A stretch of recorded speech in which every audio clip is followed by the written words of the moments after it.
Hey guys, what's up? This is Bharat, and today we're going to be unboxing the new Samsung Galaxy C7 Pro. I lied, we got this as well, but today we're going to be unboxing the Samsung Galaxy S8 Plus. Now, the S8 and the S8 Plus have been launched in India for prices somewhere in the range of 57,000 rupees and then all the way up to 65,000 rupees approximately for this one.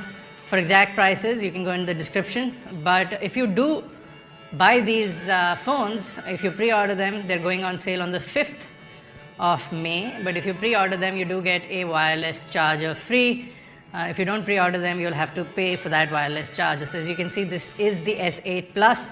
I only decided to unbox the S8 Plus. If you guys want the S8 as well, do let me know and I will do the unboxing for that as well. The Samsung Galaxy S8 Plus is priced at 69,000 as far as the MRP is concerned on the box, but the phone is actually available for 64,600 rupees. If we quickly open the box, you'll see that the packaging is quite similar to what we've seen in the past with the Note 7 as well as the S7 and the S7 Edge. You do get an Indian SIM warning, so you'll need to use the phone with an Indian SIM card for 5 minutes before you decide to travel outside the country. And for some weird reason, if you're buying it in India and deciding to use it outside of India. So the first thing inside the box is the phone itself. I'm going to place it to the side, and you will also get a bunch of documentation, which is the standard quick start guide, some SAR information, which is on the screen right now. You also get a SIM ejector tool inside the box. If you go further in, you do get these new AKG earphones. Now, they are supposed to be really high quality earphones. You also get a braided cable with a standard 3.5mm jack at the end. Additionally, you get some additional ear tips for the in-ear type earphones. Also on the earphones is a volume control along with a push button and a microphone so that you can make those calls and control your music. We're going to be testing out these earphones when we do a full review, and we'll tell you how they sound. If you go further in, you also get a standard USB Type-C OTG adapter, allows you to connect your pen drives as well as transfer information from previous phones onto the Samsung Galaxy S8 Plus. You'll also get a standard USB Type-C to micro USB adapter, allowing you to use your old cables with the S8 Plus. The last thing inside the box is the wall charger or the wall adapter. It is a quick charge or a fast adaptive charger, although you only get 5 volts with 2 amps and about 9 volts with 1.6 amps. So it's not the fastest when compared to standard. The phone doesn't have that big a battery, so it's not going to be a problem. So let's go ahead and do a quick one over the device. Over at the front, you have an 8 megapixel autofocus camera along with an f1.7 aperture, which is pretty good for low light imagery. You'll also get an iris scanner and a face recognition algorithm that they've implanted using the front camera as well as the iris scanner that allows for quick unlocks of your smartphone. Now below that is the new style display. On the S8 Plus, you get a 6.2 inch display, which does have a 2960 by 1440 pixel resolution. A strange resolution, but you might get used to this one. You get a total of 529 pixels per inch. It is a Super AMOLED display, and you do get Corning Gorilla Glass over at the front protecting this phone. At the bottom of the device, you get standard USB Type-C port along with a 3.5mm headphone jack, the speaker, and the main microphone. Now over at the right is where your power button is. Over at the top is where your dual SIM tray is. You can use 2 SIM cards or 1 SIM card and 1 micro SD card. Over at the left is where your volume buttons are, and below that is a dedicated button to launch the Bixby virtual assistant. Now over at the back is where the fingerprint sensor is placed now. I don't think a lot of people will be using this.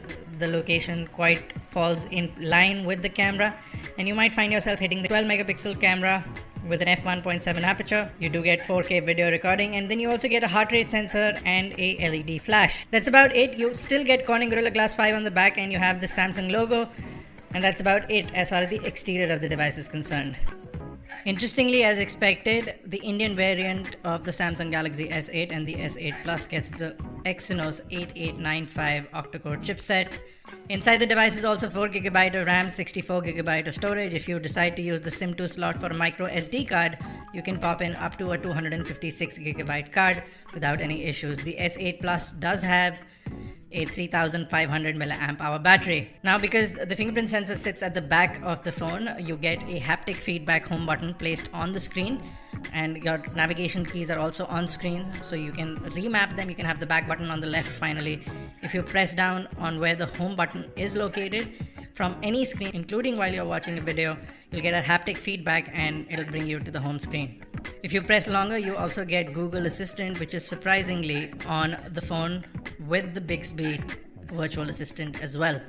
Now, Bixby can be accessed by double-clicking the left dedicated Bixby button, which now also essentially can be remapped thanks to a lot of apps that are available on the Google Play Store.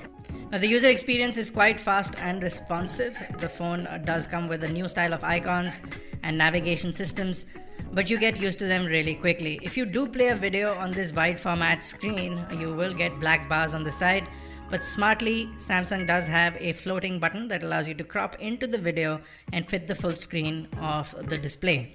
The display does have curved edges, which sort of look really nice when you look at it in the first time, but then you get used to them really quickly.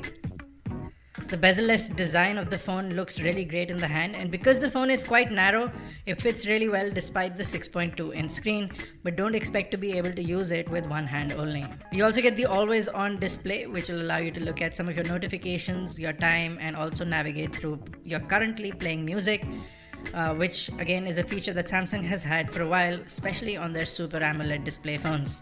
As far as the camera app is concerned, you get a bunch of shooting modes, including the Pro mode, which allows you to tweak every aspect of the image before you click an image. You also get a bunch of filters, and you also get the Bixby Vision feature on your camera. Allows you to click a picture of something using the Bixby Vision and then find it on the internet.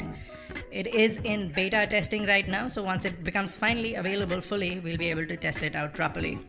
The phone does have Samsung Pay. It's something that I'm really keen on testing out properly, and I'll be doing that possibly in the full review of this phone. In a typical Samsung fashion, you do get the ability to customize some of the features. You also get gestures and the edge display, which you can customize and modify and add edge panels according to your requirement. You also get some of the Note 7 features coming in, where you can click screenshots and create GIFs using the videos that are running on your screen. And also the fact that it runs the Exynos chipset means that it'll have different performance results, which we will be testing out in the coming videos. If you have any special requests, drop them in the comment section below. If you'd like us to do the new style review of the S8 Plus, drop that in the comment section below, and we'll try and get that done for you. If you like this video, guys,